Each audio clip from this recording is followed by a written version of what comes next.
Life is full of both challenging and beautiful moments, and the stories we tell of those times in our lives bring an opportunity to bring such encouragement and hope to those who hear them.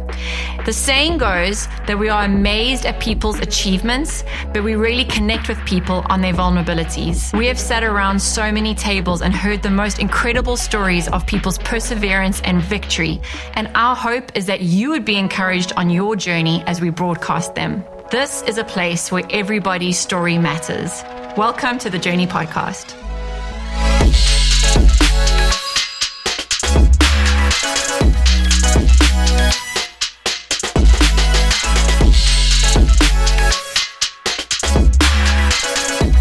Hey everyone, welcome back to episode 10 of the Journey Podcast. Just want to thank all of those who have been following along. We've had so many encouraging stories of people far and wide hearing stories and have just been encouraged and really moved by what they've heard here. And it really motivates us just to keep going and keep pressing in and doing what we feel the Lord has asked us to do in this season. But I'm really excited to have Shawn here. Welcome. Thank you for having me. Yeah, thanks for coming. Today is a really significant day for Shawn. He actually started his own business today. We didn't know until he arrived this morning, but Friday was your last day of work and you started your own business today. Yep. Yes, so today is my first day as an non-employee. Yeah, amazing. And it's just so cool that he came and you're part of the show today on this episode at the beginning of the day. So thank you for your time. And yeah, I just really pray for blessings on your business. But appreciate that. This is a first for both of us because Shawn's never been on a podcast before. And Shawn's actually a friend of James, who I interviewed. He was actually the first person that I interviewed. He was on the episode 2. And a friend of James is a friend of ours. And so we were like, okay, James knows your story. And so this is the first time I'm sitting down with someone who I've only really just met. So this is really exciting for me. Perfect. And it's my first podcast, so it's exciting for me as well. Yeah, there we go. Let's go. So I want to do, like, what I like to do is kind of just go back because I think it just context really helps as well, just to get to know people. And so I thought we could just look back at where you grew up, family, you know, your childhood, your parents, what life was like in your home growing up, and maybe the relationship that you had or didn't have with the Lord, like your view on who God was and what he meant to you. Yeah. So pretty much, you know, I grew up small town, Northeast Pennsylvania, surrounded by cornfields and woods. You know, lived a normal life, you know, nothing crazy. Went to, you know, Sunday school and got baptized. But where I fell away from the Lord was the stigma that I had towards the specific church that I went to. Okay. Which that kind of made me shy away from it. Did you feel like, was it like a Sunday thing? Like you just had to go on a Sunday, you had to sit in your seat, you had to, okay. Exactly. And it was, you know, you walked in, it was all eyes on you. I just felt like I was constantly being judged and I didn't feel good about being there. Yeah. And, you know, obviously, you know, when I was younger, like, you know, well, why do I have to go to catechism every Sunday? I want to go play with my friends. And, you know, and the only answer I was ever given was, well, you want to get married in a church one day. Yeah. That's so interesting. Yeah. Which at, you know, 10, 11 years old, that means absolutely nothing. Absolutely nothing. It's right before, it's like right actually at the stage where it's still like, ew, girls. Yep. I remember saying like, well, I'm not getting married, so I don't have to come no more. Yeah, that's funny.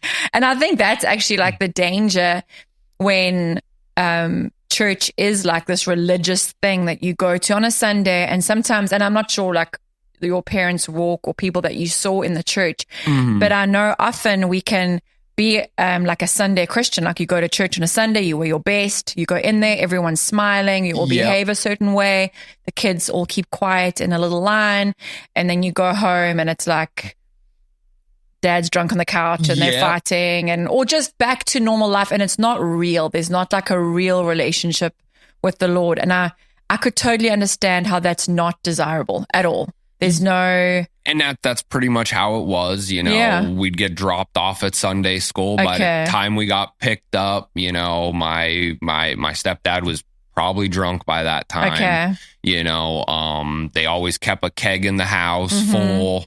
Both my parents smoked. So it was like, on one hand, I go to church and they tell me how I should be. Yes. But then I come home and I see my parents, their friends, doing the total opposite of it. And kids are not stupid. They see, like, you can't, like, even with Fred and I, with our children, we can be preaching it, we can be saying it, you can have people around your table, but they really catch who you are at home. Yeah. If things are not lining up, it doesn't sit well. Exactly. Yeah. Do as you say, not as I do. Yes, exactly. It's kind of one of those. Yeah.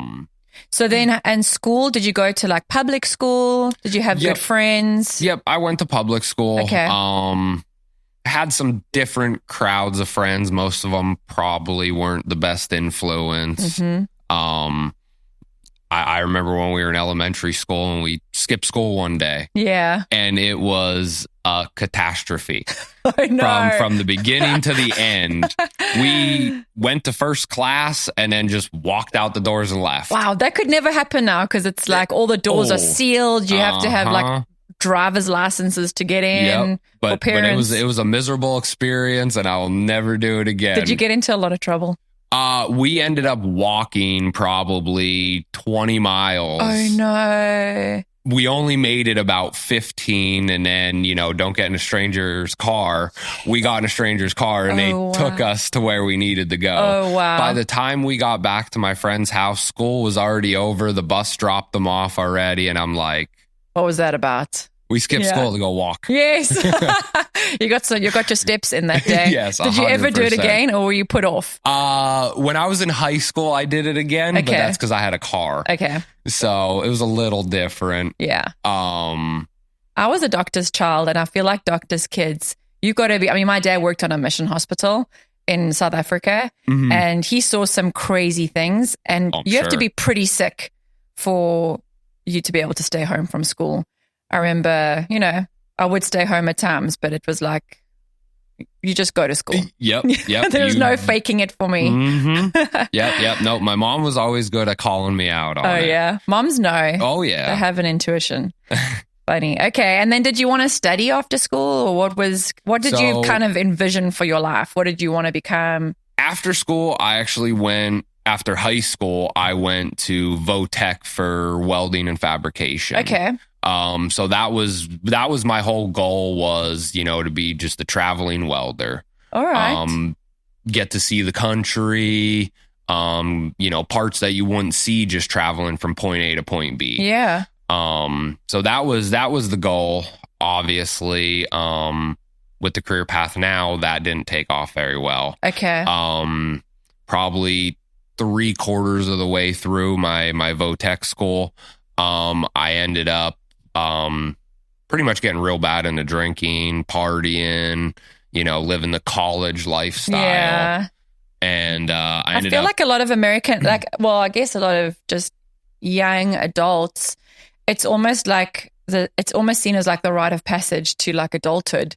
Well, that's and it's what you like see these in all the few movies. years where you just have to like embrace that college life. And it must be really hard to do otherwise. Because that's kind of what everyone else is doing, and your friends are all in there. Yeah, and I mean every movie you watch about college, that's what they're doing. Yeah, nobody's doing schoolwork. No, so you get that stigma in your brain, like, oh, okay, cool, I'm gonna go to college to party, and make friends. Yes, and if you do study, then you're one of the weirdos in the movies. Yeah, exactly.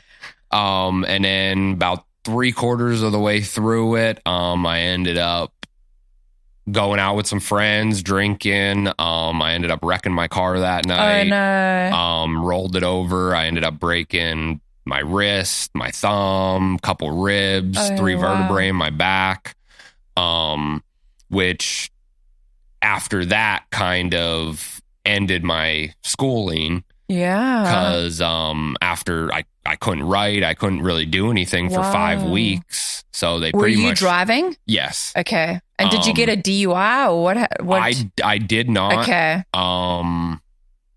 That time I did not. Yeah. Because I know we were chatting before about all of that. So I did. I should have gotten a whole bunch of them, but I only got 2 of them. Okay. Only. Yeah. But which is still way more than anybody needs.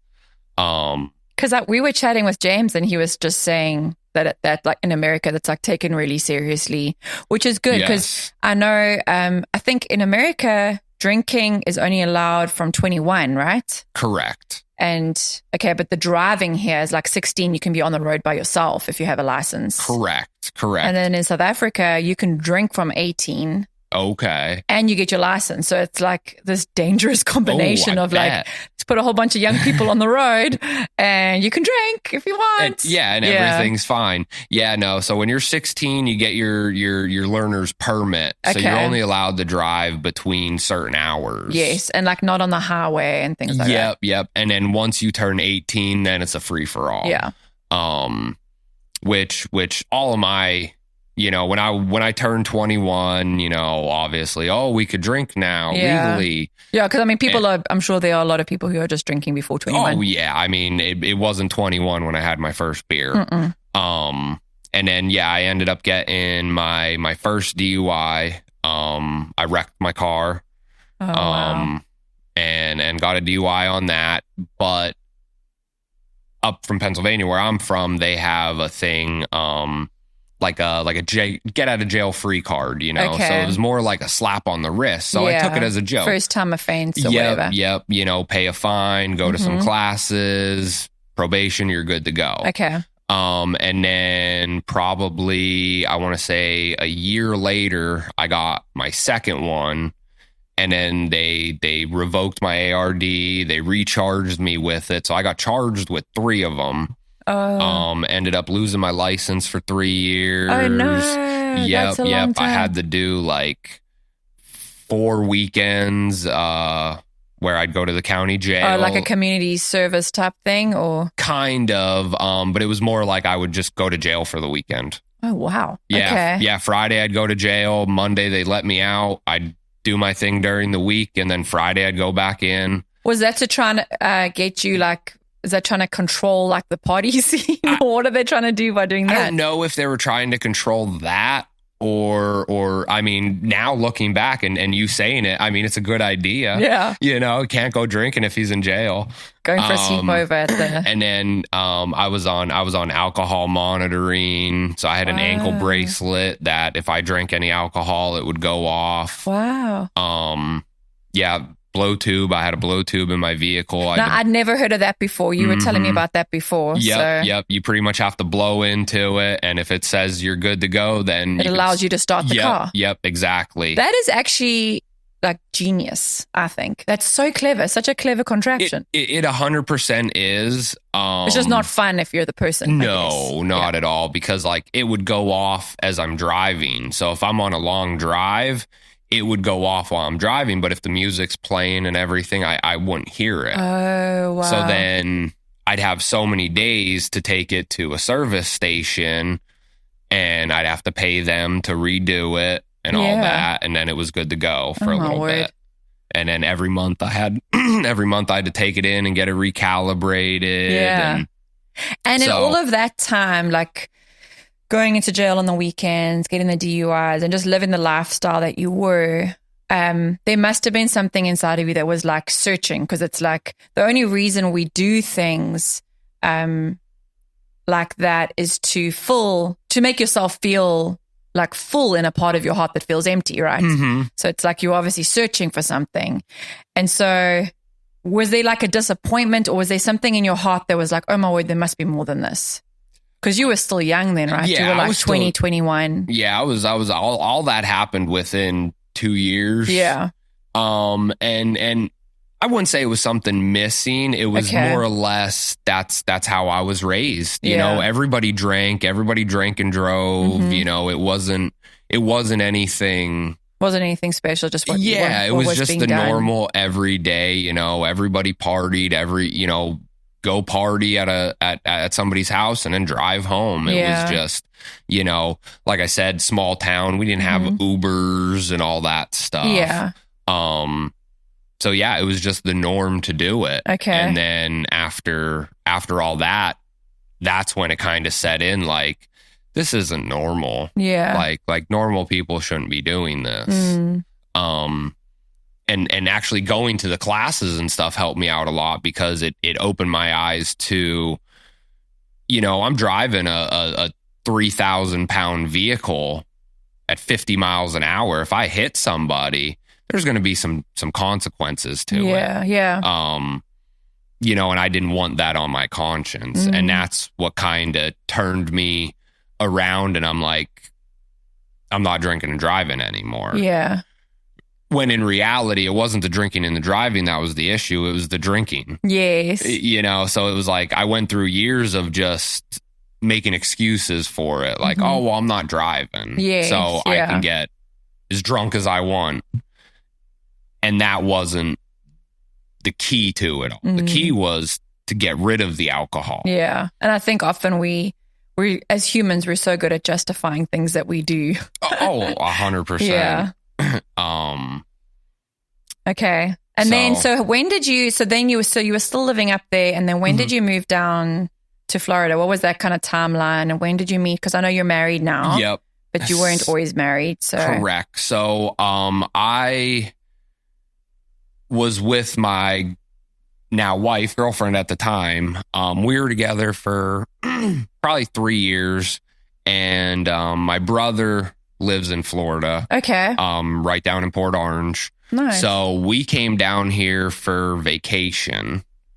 And we loved it. And then we came down the next year on vacation, and we were like, why don't we just move down here? You know, I was still going through my DUI stuff. So I was like, I really don't have much up there to lose. Okay. And you were allowed to leave the state? Yes. Okay. Yes, I was allowed to leave the state. I was off probation, all that. All right. So we came down here on vacation. 3 months later, I moved down here, loaded my truck up with a little bit of stuff that I had, my dog, and we made the 14-hour drive down here. Got a job, worked here for 3 months, found a 1-bedroom apartment in Daytona, flew back up, picked up my girlfriend. We drove down in her car, and we lived in the apartment for 2 years before finally putting all that behind me, moving forward with life. And then we bought a house in 2019. Okay. We bought our first house.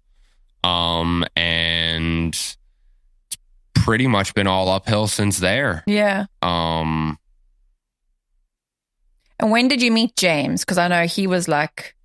Yes, James was a big benefit in my life. Okay. I probably met James, feels like forever, but it's probably been 4 years. Okay. And was that through work? It was through work, where I was working. I worked at a pressure washing shop. James was a pressure washer, so he'd come in and we just kind of hit it off. You know, it just started off with little, you know, conversations about life, you know, where he grew up, how I grew up, which was completely different. And then the more our friendship grew, the more he started talking about the Lord. And at the time I was like, well, yeah, because you were kind of still put off, I guess. Yeah, I was still put off on that with the stigma that I had in my head on it. Like I said, growing up small town, you know, everybody went to one church, and it wasn't warm and inviting. Yeah, there was no life to that. There wasn't. Yeah. It was you go in, you sit down, you shut up, you listen, and then you go home.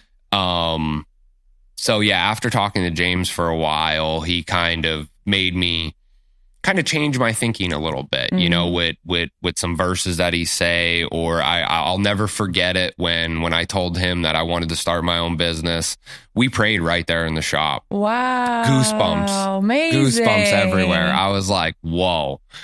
And I never had something like that before. Like I never had somebody pray for me or pray with me for me. In a shop. Yeah, in a shop. And it was like, wow.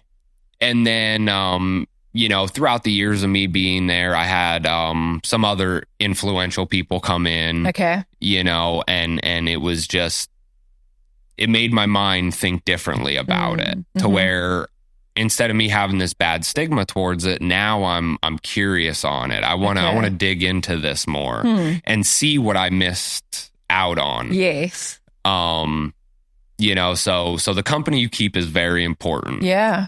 You know, and the intention of it's like, I always find those things so encouraging, because sometimes, you know, someone can tell me something and in my heart, I'm like, oh, I should pray with them. But there's this fear like, oh, I don't want them to think I'm weird. And James really doesn't care what anyone thinks about him. No, not at all. But just like your experience of that and how that was like sowing seeds in your heart. And there's like a scripture that speaks about how, you know, someone will plant the seed and then someone else will come and water it. And that's really what happened with you. Like James came, there were seeds that were sown in your heart, created a little bit of curiosity.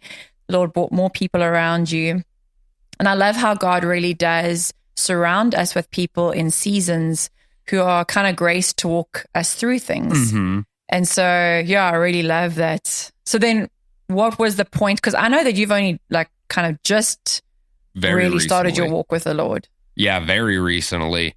I mean, within the year, what, you know, obviously James was a big benefit on opening up to it and kind of getting the brain turning and thinking differently. But then, you know, through my position at the shop that I was at, I met another person, that we got along good. We had the similar hobbies. We both like hunting, fishing, trucks. And, you know, him being born and raised in Florida, I'm like, well, can you take me fishing? Like I didn't have a boat at the time or nothing. And it was always a plan that we were going to do it. And I was like, man, I really want a boat. I want to be able to get out on the water and go fishing and stuff. So that's kind of, it was kind of an accidental friendship. Okay. You know, I just knew that he knew a lot about boats and what's good and what's not. So I was sending him pictures, and finally he's like, buy that one. And I was like, all right. I went, I looked at it, and it's all down or uphill from there, let's say. Yeah. I bought the boat, and he was the one who was, hey, let's take it fishing. And then it was all uphill from there. We're fishing after work. We're, you know, he's doing things that I've never done before, you know, and because of that, you know, it just started off as a friendship, but he's very connected with the Lord. Okay. And because of him being connected and me spending so much time around him, again, it goes back to the whole, your brain starts working differently, where, you know, I would say, oh man, I got lucky today. And he'd be like, you didn't get lucky. Like, that was the Lord. he put you there because he knew that was going to be there. Yes. And, you know, the more hanging out with him and him telling me things like that started affecting me when I wasn't around him. Okay. You know, when something good would happen, and it was like, instead of just being like, yes, and moving on with life, it was, thank you, Lord. I really appreciate this blessing. Yeah. So yeah, it just makes the mind work differently. And I think that's the beauty of Christianity. And it's so like that relationship that you have with your friend, it just was reminding me of Jesus and his disciples. It wasn't like he took them into this little temple and they all sat there and like learned from Jesus. They learned so much just from going fishing or, you know, walking along the way. I always think people that I've had influence in, it's often not been when I've sat across a coffee table. It's been, let's go run errands together. Let's go. Yep. Come and sit with me while we go pick up the kids from school or whatever. It's just while you're on your way. The normal everyday thing. Yes, because you get to see each other and how we respond to different things. And it's not that, I'm sure, like, I mean, your friend would be walking through normal things and still be human and all of that. but you get to just see, because I mean, the Christian walk, it's like, it's this walking out of our faith. And I've walked with the Lord for many years, but there's still this working out. It's like there's always heart work to be done. There's always character to be developed. And we live in such a mixed up world. And as you know, like, I mean, the Lord says there will be troubles, but when you are walking with the Lord, it's like we live by a different set of rules. I think I shared that in James's episode, actually, just how, we're in this kingdom that the Lord really does work things out for our good. When we seek first the kingdom, and all these things will follow. And so even now, like, I know that you're expecting a baby and you're married. Yep. And that's another thing. It all just happened all pretty much around the same time. Yeah. I mean, I got married 2 years ago to my wife. We've been together 10 years. Congratulations. Thank you. But married too. And then, he put it in me that, you could do this. Yeah. You could run your own business and you're already doing it. Yeah. And so I was just thinking before when you mentioned the business, because I said, is this going to be like a step of faith? And you said definitely. And I remember in South Africa, I had my own business, and even now, like with Fred and the business. And I remember just thinking how there's really no better way to grow your faith and in trusting the Lord and seeing his provision when you have your own business, because there's no guarantees. It's like, the one part about working for someone is like, okay, you're guaranteed that salary at the end of the month. There's kind of this control that we think we have. Yes. Even though you could lose your job at any time, I guess. But when you have your own business, I remember the Lord showing me one day, because I was feeling a lot of anxiety just about provision and whatever. And I was reading a book to my daughter. She was so small, and it was speaking about how Jesus takes care of our needs day by day. And I remember him showing, like, do you have what you need for today? Like, have you got diapers for today? Have you got, this for today?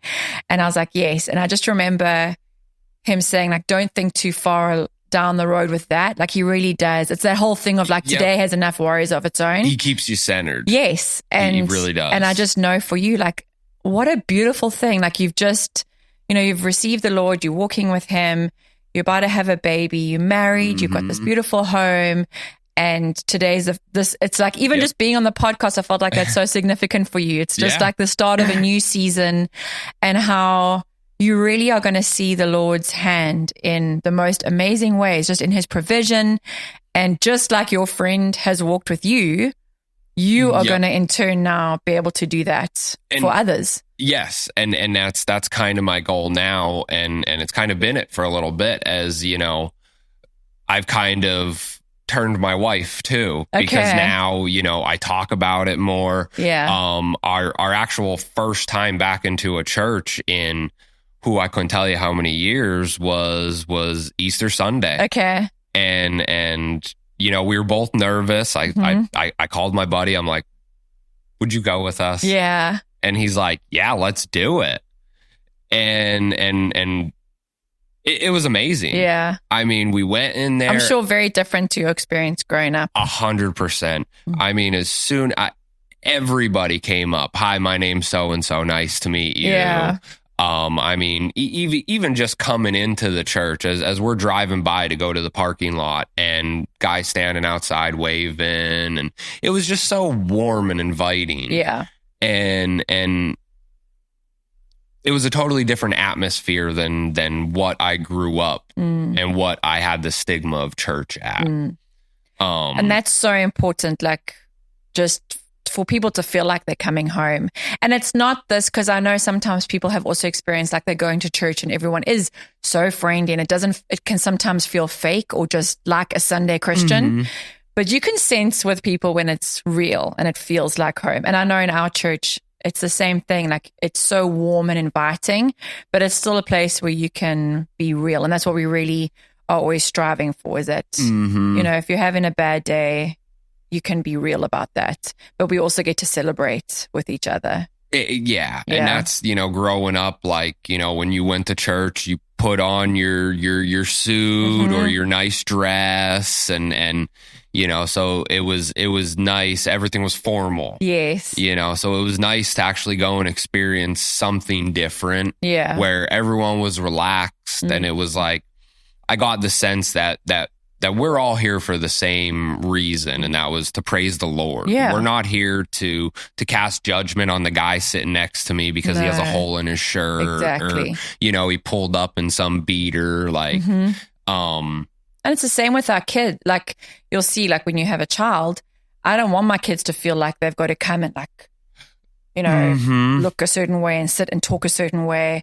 I want them to feel relaxed and safe around me. And that's the same with the Lord. He doesn't want us to feel like to come into a place on a Sunday where you got to dress a certain way and look a certain way. It goes against everything that's in his heart. Yeah.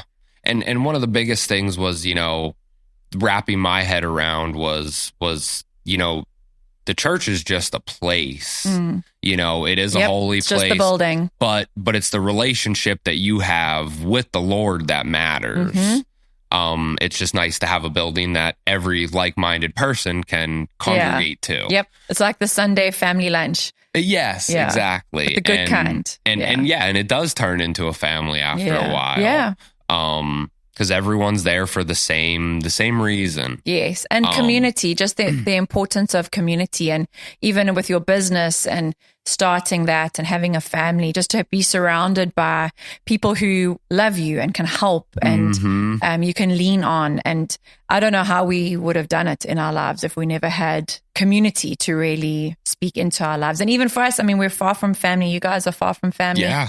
To have people who love your children and love you and want to see you succeed and can just speak life over you and pray for you. And yep. So well, and that's one of the things, moving away from your hometown, everyone's like, you're not going to have any friends. You're not going to have this, that. And it's like, well, we're going and we'll see how it goes. And I mean, I think it's the complete opposite, because I mean, I've made just as good of friends here that are my friends that I've known since elementary school up there. And sometimes when you do kind of break away, there is a growth that happens. You can be really comfortable around people that you have a lot of history with and you've grown up with. And sometimes there is like, you kind of grow up and you can really make a family with your family when you kind of are removed. Yes, it makes you, again, think differently. Yeah. When we moved down here, I mean, the only person I knew in all of Florida was my wife and my brother. Yeah. That was it. Where now I feel like I have a good group of friends that are also my support system. Yes. And just like, I mean, you were just saying how you felt right about starting the business, and that's like God's peace. And that's how he often guides us. I know for Fred and I, we don't always have like writing on the wall, but we'll have like this peace in our heart that you can't shake. And so I know for you, like the Lord's going to keep doing that. He's going to keep, the word says that the steps of the righteous are ordered of God. And so God's going to keep directing your steps. And I'm excited. And so your business, just as we're closing off, you will like literally travel to someone's house and help to fix up engines, right? Pretty much we come to you. I'm fully mobile, small engines, cars, trucks, lawn equipment, stuff like that. Obviously here in Palm Coast, we have a dense elderly population. Yes. So that's what kind of triggered it was, a lot of these people can't pick this generator or pressure washer up in the back of their SUV or car. Yeah. And what actually really kicked me in the butt to do it, besides the Lord giving me signs, was I actually went to go pick up a generator from a guy's house, and I showed up and his face was all swollen up and I joking around and I was like, oh, you make the wife mad. And no, what actually happened was he was sliding it up some ramps to get into the back of his SUV, and the ramp slipped out. Oh. And he fell down. The generator fell on top of him, all on concrete. And so that's what kind of like, well, I'm sure he's not the only person that's going through this. And especially with hurricane season now, everyone's checking out generators. Oh, yeah. Yep. Well, I think you're going to meet a lot of people and have a lot of influence, and your job, like that's going to bring the income, but the work, there's going to be such beautiful work that gets done just in meeting people and the discussions and the chats and the encouragement that you're going to bring to them. Oh, 100%. Yeah. And that's what I'm looking forward to. Yeah, I feel really excited for you. meeting new people. Yes. Yeah, that's awesome. I'm so excited for you guys. Thank you. Yeah. Well, thanks, Shawn, for joining me today. That was really fun, just getting to know you and your story, and just always like the Lord's goodness in our lives and how he can take the messes and the things that we bring, and he just turns it into something so beautiful. And he's always working on our behalf. May not have always felt like that, but he turned all of the things, and he's always working on our behalf to create something He's there. beautiful. You just have to let him in. Yes. That's what my biggest take on all this was he's always been there. It's just I never let him in. Yeah. Amazing. So yeah, thank you so much. And we're going to put the details for your mobile repair company. What is it called? SPR Mobile Repair. Okay. That's a very cool shirt. Your first day on the job. Yes, excited. So excited nervous, for you. Yeah. So many feelings at once. Amazing. Well, I really appreciate you coming Thank you for having shoot me. this with us today. And we'll put your details at the bottom there, because I know many people will be watching and needing repairs done to vehicle engines and all the generators and everything. It's really good to know that. So yeah, bless you, and thanks for being here. Thank you. And looking forward to next week. But yeah, just be encouraged, and we will see you soon. Thank you. Thank you so much for joining us today on the Journey podcast. I hope that you were encouraged and that you would have a really great week just reflecting on what we've spoken about today. If you have a story that you feel needs to be shared to encourage those who listen, please would you write a comment in the comment section below, and we will reach out to you via email. Thanks for joining us, and we look forward to the next episode of the Journey podcast next week.